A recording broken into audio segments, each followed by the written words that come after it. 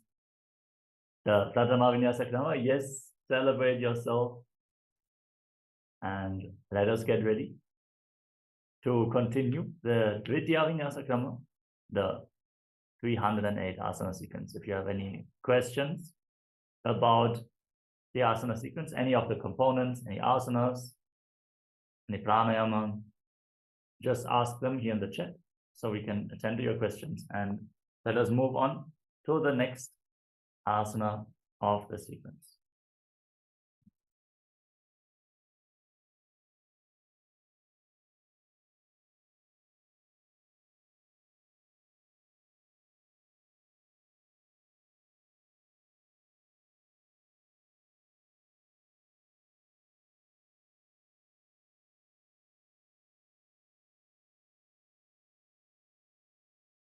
यथासनिष्ठासन पर्यङ्कं तत्समाख्यातं यथसंस्थं यथा स्थितिः. Now sit in a comfortable posture that brings ease to your physical and mental space. Place your hands on top of your knees in Bindu Mudra with your index fingers and thumbs together. Visualize Swamiji in your inner space as you breathe in Samana Kumbhaka. Inhale deeply, hold your breath in the navel region. Then exhale fully and hold your breath again. Internally chant Om Nityananda Paramashivoham. Samasana. Idanim garbhininaam yogabhyaso yatha labho sukha prasavalabhaya prochate prapta nepati. Next up is Samasana. With your hands on the knees in Bindu Mudra. In a cross-legged position, inhale and exhale as deeply as possible and as slowly as possible as you visualize Swamiji in your inner space.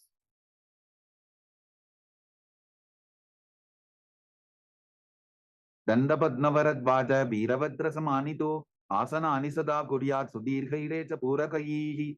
Uttasana. Next up is Muktasana. Now, keep your left heel against the perineum and bring the right foot on top of the left foot. Place your hands flat on your knees and gaze towards the tip of the nose. Visualize yourself as a sage liberated by the Supreme Pontiff of Hinduism. निपीड्यसीविनीं सूक्ष्मां दक्षिणेतर बुल्फतः वामं याम्येन बुल्फेन मुक्तासनमिदं भवेत्. Siddhasana. Now, from the same position, shift your gaze towards your third eye and visualize Swamiji in your inner space. Anusamyamidendriyotaladasha pashyan bhruvorantaram Taitan mokshakapata bhedasanakam siddhasanam prochade. Siddhyasana. Maintain the same position, but shift your gaze to the ground in front of you. Engage Mahamudra Bandha or Bandhas as you visualize Swamiji in your inner space. Vamapalike Jana Sivani Madita Sakotano. Rudrasana 2. Now place your hands on the knees in Bindu Mudra and gaze up towards your third eye, visualizing yourself as Lord Rudra, the fierce dimension of Lord Shiva. Vamasarana Parita Chindarake Eka Chukatiye Sevididake. Santathunasana. Maintain the same position, but shift your gaze to the tip of the nose and embody tranquility and an unshakable nature. Asana ki gunaman ki tanatalata amita. Now bring your hands towards your navel, cup one palm over the other in Samputa Mudra, resembling a closed lotus flower as you visualize Swamiji in your inner space. Siddhasana 2. Vijukarya samasina siddhasana udiritam prasarya bhuipatotu durbhyamangushta madarate. Bandhayonyasana. Now set the Sankalpa to manifest through the womb of creation and let us get ready to enter Shanmukhi Mudra. Inhale all the way and then lock your senses with your hands. Lock your mouth with little and ring fingers, your nostrils with the middle fingers, eyes with your index fingers, and your ears with your thumbs. Hold your breath. Yutra madhye mahadeva bandhayonyasane shruno yatkritva khetaro bhutva vicharedishvaro yatha. Virasana. Now place your right foot onto the left thigh and bring the left foot below the right thigh. Keep your hands on your knees in Bindu Mudra and embody the state and space of bravery, Veera. Ekam padamathai minyasyorani samsitaha itarasvinstata chorum virasanam udiritam. Valmikasana. Maintain the same posture, but gaze up towards your third eye. Visualize the great sage Valmiki, poet and author of Ramayana. Daba bagagi bagathali puni eli hai joja. Joni Mudrasana. Now keep your hands flat on your knees, gaze towards the tip of the nose and visualize Yoni Mandala, the visual representation of Devi Paramashiva Shakti, which is projected on screen. Vamapadagi bagdali jahi mahili kodal. Yonyasana.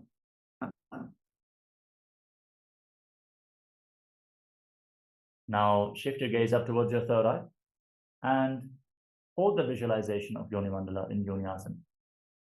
Yonyasanam parvatena yokam yoga phaleni lam tatkara phalalan tavat khecharo yavadevahi. Vadrasana 3. Now bring the soles together in front of your body. Interlock your fingers around the toes and pull your heels against your perineum. Push your knees down to the ground. Pull your stomach in and up in Uddiyana Bandha. Gaze towards the tip of the nose as you visualize yourself as Lord Veerabhadra with 8 arms. Vulpau chavrashana syadaha sivantya parsvayoho kshipet. Sabe vulpam tata savya dakshakulpam tu dakshine. Aghorasana. Now gaze up towards your third eye. Curl your tongue back and push it up in Kechari Mudra. And place your left hand on the respective knee. Place your right hand over your mouth. Close the left nostril with your index finger. Inhale through the right nostril. Close both nostrils. Hold your breath. Then exhale through the left nostril. Again, inhale through the right. Inhale through the left. Invert the breathing flow again and again in Abhyanta Kumbhaka as you visualize yourself as an Agori in Agorasana. Purvaka ho vishrika jogi vahi vidhi joki jaisogi. Kaneri Pavasana. Now, extend your feet away from the body. Toes together, heels apart, as in Galipavasana. Rest your elbows on the heels, rest your chin on your hands, and pull your stomach in and up in Uddiyana Bandha. Gaze through your nose. Exhale fully and hold your breath in Rechaka Kumbhaka as you visualize yourself as a female elephant drinking water in Kanaripavasana. वालीपाव आसन कक्ष्यो है जैसे Yahoo में जाने विदित से परासना. Now scoop your hands below the feet, interlock your fingers and lift your feet off the ground. Gaze towards the tip of the nose and visualize Swamiji in your inner space. ततोर्घम्रेतयेत् वायुं मृदनिश्वास संयुतं Gopi चंडासना. Now interlock your fingers around the toes from the top and pull your feet against your chest. Place your chin on the toes, gaze towards the tip of your nose, and visualize the state and space of a king in Gopi Chandasana. पूरव विधिपता का अंगूठा कंठकू पराशे उदरासना. Now, again, scoop your hands below the feet and pull your feet against your chest. Rest your chin on the hands, gaze towards your nose, and visualize your body free from defects. दोवो बगदली संप्रठाने उभय हस्तकरी उर्द हिताने विशिष्टासना. Now lift your feet up even higher in front of your face. Keep your fingers interlocked in front of your forehead as you visualize yourself excelling in everything. दो बगदली जोड़ी संपूट करें भुजासना. Now lift your legs up over top of the respective shoulders and bend your arms up, hold onto your neck, and visualize yourself as a cobra.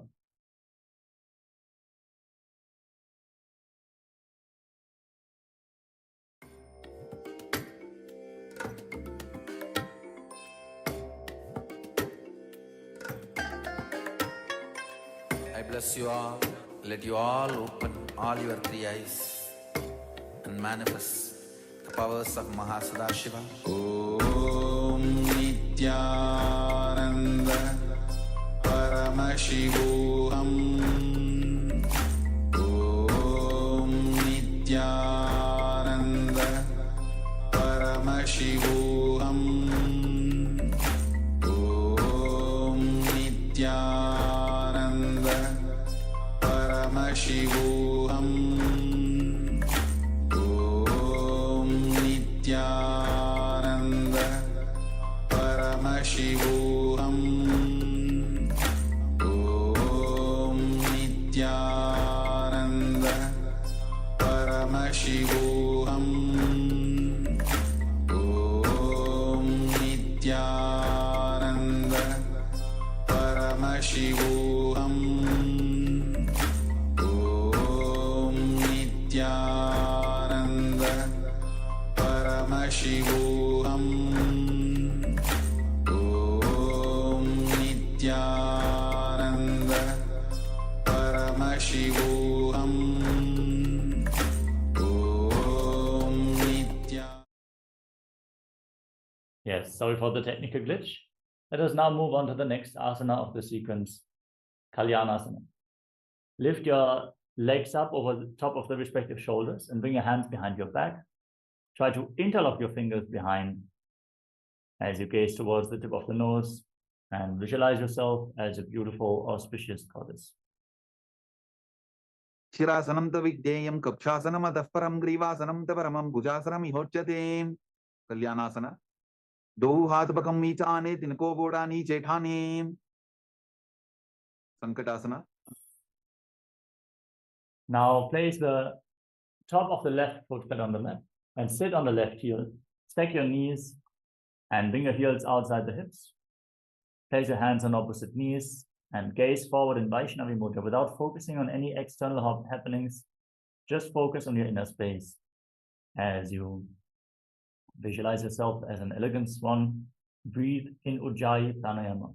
Make an ocean-like sound from your throat. Contract your throat, inhale through nostrils and mouth at the same time. Then close your mouth and exhale through your nose. Keep the throat engaged to make the ocean-like sound on the exhalation as well. Vamapadam chiter moolam sanyasadar nitale patatandena jam yena bestayet vamapadatam. Ugrasana. Now slide the left foot outside the hips, sit in between the heels. Keep your hands on top of your knees. Pull your stomach in up and Uddiyana Bandha and visualize the face of a cow. Anashagi nagara banjaram brishilindavilyam neem. Pachandrasana. Now slide the left foot on top of your right thigh, the right foot on top of the left thigh, and bring the left foot on top of the right knee. Bring your left arm behind your back, twist your spine, hold on to opposite thighs, gaze up towards your third eye, and visualize Swamiji in your inner space. Vamajanga paritachirathane vamahastapishti disane. Machandasana 2. Now untwist your spine, hold on to your big toes, and lean forward and down. Place your forehead on the ground and visualize Swamiji in your inner space. Prasamaji manatarna jajoji vamadanga parila phesoji. Guru asana. Rise up, interlock your fingers, and place them on the left knee, the top knee, as you visualize Swamiji in your inner space, your Guru.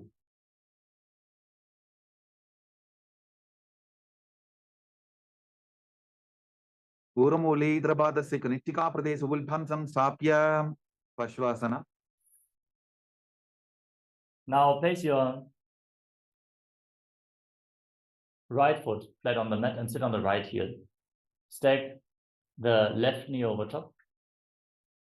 Keep your heels outside the hips and place your hands on top of the knees, on top of opposite knees as you gaze forward and visualize yourself as an elegant swan, and Sankatasana on the other side.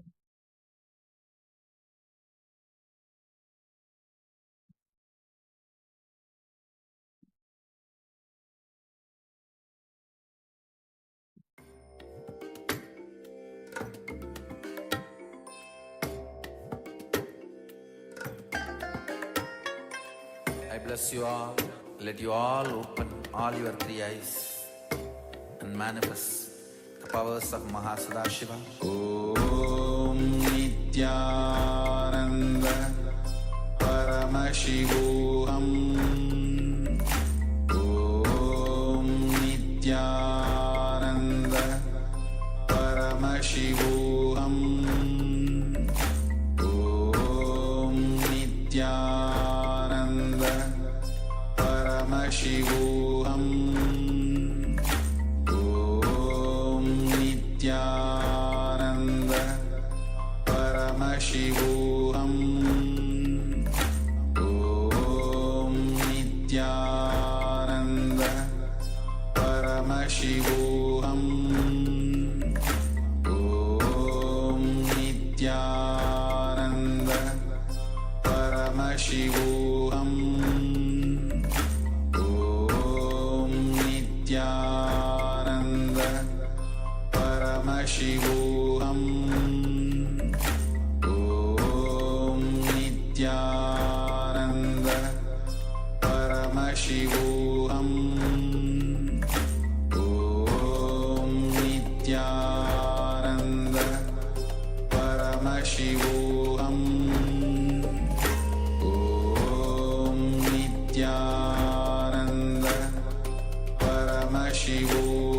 Paramashivoham.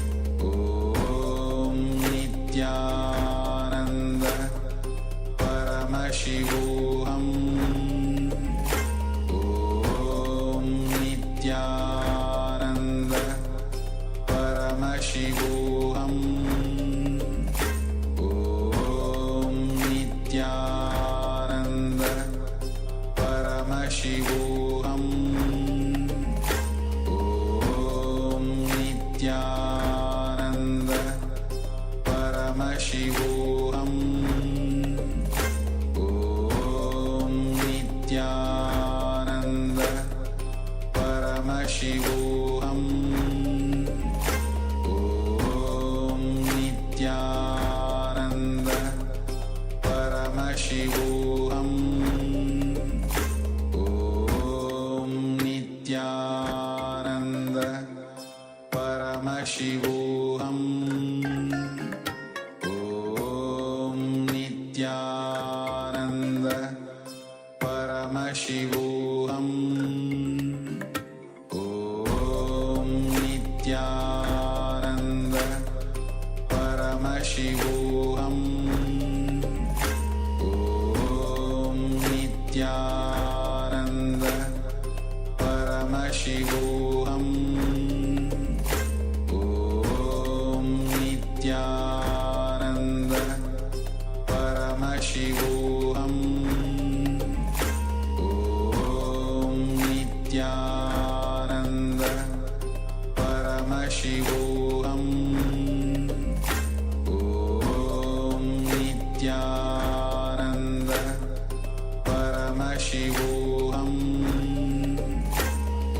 Om Nityananda Paramashivoham Om. Yes, sorry for the technical glitch. Let us now move on to Sankatasana on the other side. Place the right foot flat on the mat and sit on the right heel. Stake your left knee over top and place your hands on opposite knees, gaze forward and visualize yourself as an elegant swan. वामपादं चितेर्मूलं सन्न्यसदर नीतले पाददण्डेन जाम्येन वेष्टयेत् वामपादतम् धेनुकासना. Now slide the right foot outside the hips, sit in between the heels with your hands on the knees. Pull your stomach in and up and visualize a cow. अनुषाटी नगर पंजरं वृषिलिन्दवल्यं नीं पच्चन्द्रासना. Now slide the left foot on the right thigh and place the right foot on the left knee. Bring your right arm behind your back. Twist your spine, gaze to your third eye and visualize Swamiji in your inner space. वामजंग परिदशिरठाने वामहस्तपिष्टे दिशाने.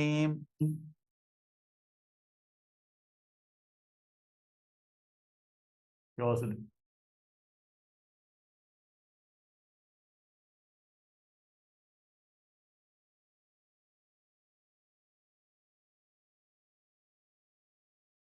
now interlock your fingers around the toes and lean forward and down. Place your forehead on the ground as you visualize Swamiji in your inner space.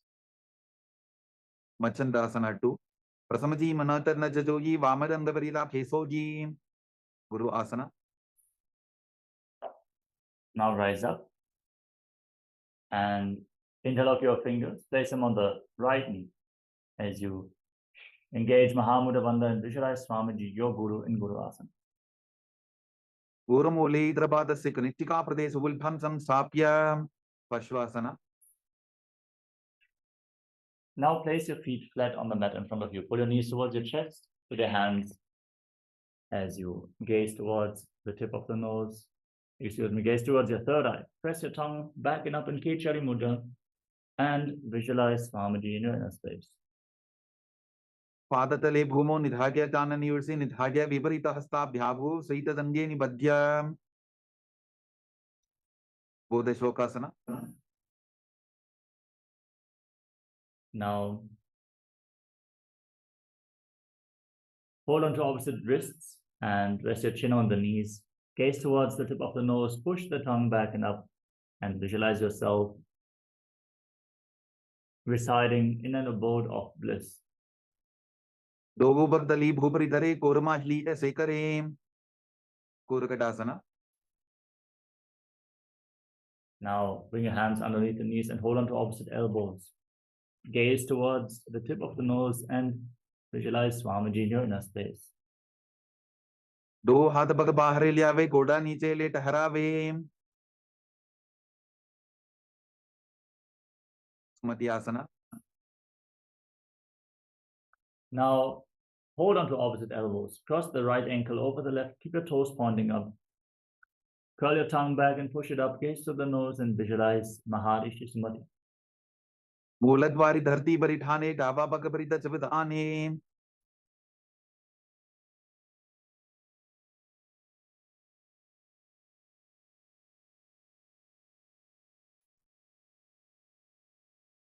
Now extend your legs forward and interlock your hands. Raise your arms up over top of your head with the wrists pointing outwards. Gaze towards your nose, curl your tongue back and up. And engage Mahamudra Bandha as you visualize Swamiji. Dandasana. Idanim garbhinam yogabhyaso yathalagho sukha prasabala bhagya pruchyate prakta nepathim. Arambhasana. Now lean forward and down and hold onto the big toes in Prana Mudra. Bring your head towards your knees. Inhale through one nostril and exhale through the other, alternatingly in Nadi Shodhana. Cleanse Ida and Pingala Nadi as you visualize Swamiji in your inner space. Dogopakamiriva pasari pakaka angutha pakadi lila takoda lagave. Vidokasana.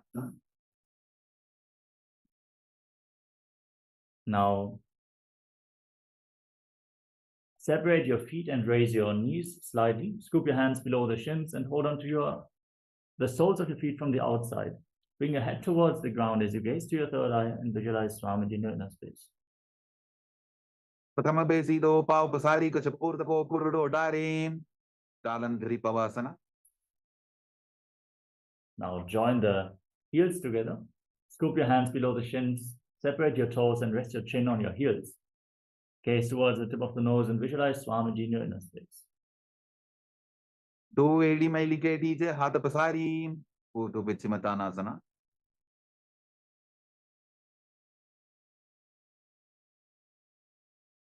Now rise up and lift one leg behind your neck and lean forward and down. Hold on to the front foot with both hands as you visualize Swamiji in your inner space. Breathe in Pratyahara Pranayama. Focus on the upward movement of the prana from the soles of the feet through the 9 points of the body all the way to the Brahmaranda, the crown of your head. And Pratyahara Pranayama. Paschimatavat samsiddhim dhritva ekam padam grivayam dhritva tishtet. Anantasana. Now with the leg behind your neck, lean back, hold onto the foot with the opposite hand and gaze towards the tip of the nose. Visualize you are infinite, endless, eternal, Ananta in Anantasana. Uttana shaini ekai kampayi grivayam vinyasya. Itarahastena pavagram gritva. Bhujangasana. Now roll onto the side of the hand which is holding onto the foot behind your head. Gaze towards the tip of the nose and feel in complete control. Uttana shaita ekai kampadam grivayam kurvan. Itarhastam karnamole sthapayet. Drishasana. Now lay on your back and pull your knees towards your chest. Pull the knees close with your hands and roll from side to side. Visualize Swamiji in your inner space as you massage your spine into the Shasana. Uttana shainam janani hriday vashtambha. Ganga saita uruni karadvaye vadvam. Savyapa savyam lodayet. Drishasanam bhavati. Utu Utanasana. Now, once more, lift the other leg behind your neck. Extend the opposite leg forward. Lean forward and down. Hold onto the front foot with both hands. And visualize Swamiji in your inner space. Paschimatavat samsiddhim dhritva ekam padam grivayam dhritva tishtet. Anantasana. Now lean back with the leg behind your neck. Extend the other foot forward. Hold onto the foot behind your head with the opposite hand and gaze towards the tip of the nose as you visualize yourself without beginning nor end. Uttana shaini ekai kampayi grivayam vinyasya. Itarahastena pavagram gritva. Bhujangasana. Keep holding onto the foot behind your head as you roll onto the side. Gaze to the tip of your nose and visualize being in complete control. Uttana shaita ekai kampadam grivayam kurvan. Itarhastam karnamole sthapayet. Yogenidrasana. Now lay on your back and one by one, lift your feet up over top of your head. If you cannot bring your legs behind your neck, you can bring them over your shoulder, pull them towards your chest, then interlock your hands around your lower back Gaze towards the tip of the nose and visualize Swamiji in your inner space. पादाभ्यां वेष्टयेत् कंठं हस्ताभ्यां पृष्ठबन्धनं तन्मध्ये शयनं कुर्यात् योगनिद्रा सुखप्रदा आत्मारामासना. Now, keep your legs over top of your shoulders and bend your arms up. Interlock your fingers around your neck, gaze to the nose, and visualize Lord Vishnu is blessing you from within. Atmaram आसनपदं सुढोसो way कोचिकासना. Now, lay on your back and extend your arms out to the side. Pull your knees against your chest. With the soles of the feet facing up, gaze up towards your third eye and visualize Swamiji in your inner space. दो हाथ सीधा सा करें, तिनसो ube Sapa करें.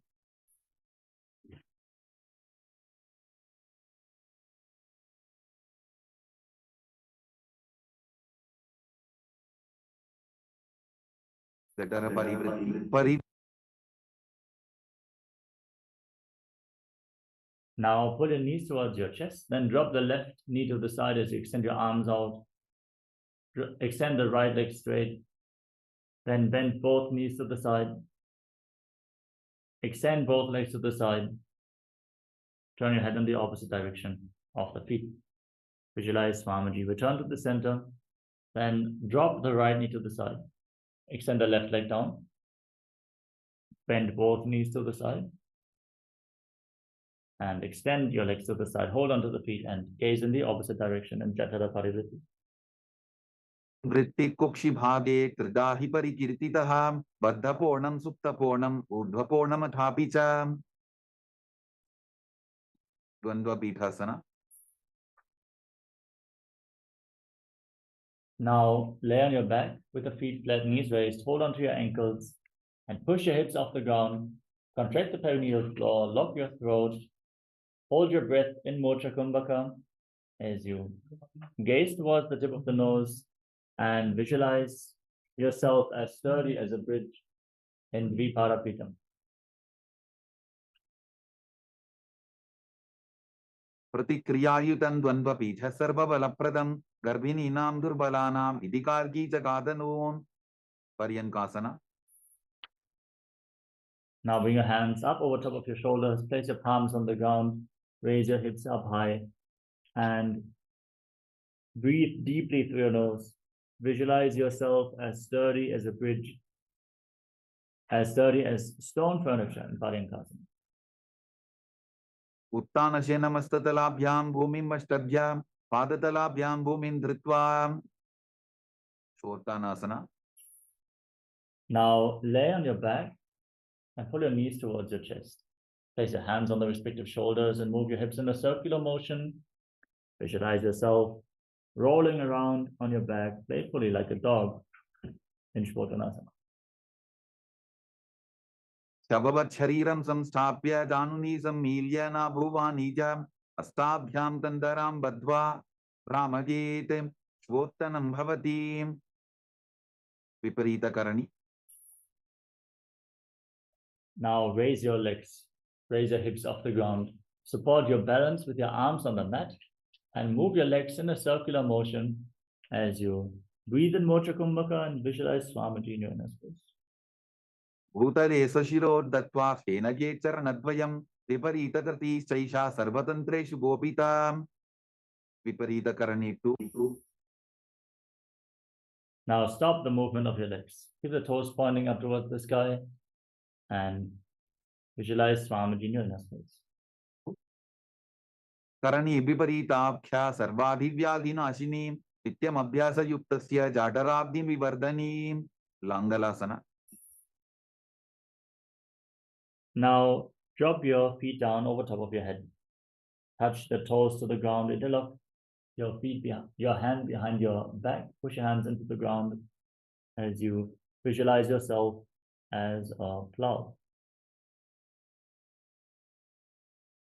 नरकासने स्थित्वा नासिका प्रदेशे भूमौ पादपृष्ठे स्थाप्य हस्तद्वयं सम्मील्य लम्बीकुर्यात्.